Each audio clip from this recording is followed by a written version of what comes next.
Hello everyone! Start off by taking an A4 size sheet and then fold over either end to make it meet in the center as such. Fold over the edges on the insides and make these arrowhead-like shapes out of all of the sides. Now fold the bottom portion upwards and then fold it towards the side. Do the same on the left side at the top. Now proceed to do the same on the right side as well on either side. Now reverse the sheet of paper, fold in all four edges to make it meet in the center and then lift it upwards. This is what you should be left with. And then put one of the edges inside as such. You should be left with a dinosaur.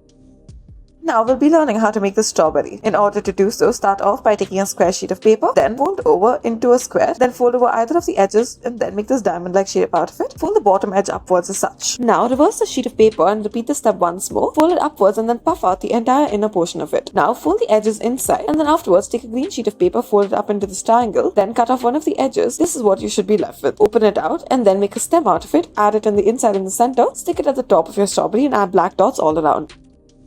Next, add some glue and water in a little bowl and then mix the glue out and then take this brush. Now take some tissue paper, separate them, tear them into multiple pieces, take a balloon and then slowly begin to stick your tissue paper onto your balloon and apply the glue and water solution. Now on top of this, after you've added an entire layer, add little leaves and flowers and things as such and add another layer of tissue paper all around this. Add this in multiple sides and then afterwards, once you're done with this and it dries up, cut up the balloon and then make the opening a little bit bigger. Then add threads on either end to make it hang, add a light within it and this is what it should look like. Next, we'll start off by taking an empty jelly container as such. Add clay to it at the bottom and then flatten it out. Add different layers of different colors as such and keep going until you reach the top. Our last layer is in white. Now take two cylindrical strips of white clay, roll them one on top of the other as such and then line the outside of your jelly container with this. Do this until you do the top and then narrow it down, add sprinkles at the top.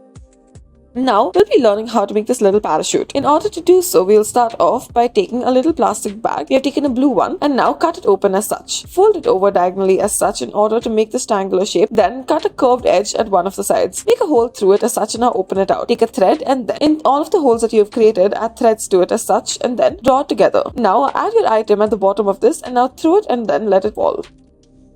Next, we'll start off by taking a yellow sheet of paper, fold it over as such, and then afterwards add a heart shape on one corner of it. Now, outline this and then add a line to it at the base as well. Open this out and then fold the edge upwards as such. Fold it in half. Now, make a small slit in the center and fold it outwards. Now, take a purple sheet of paper, cut it out in the shape of leaves as such, add tape to the center, fold over either edge to make it meet in the center, stick it in the middle of your white heart. Now, add button-like shapes onto your yellow sheet of paper, insert the white into the yellow.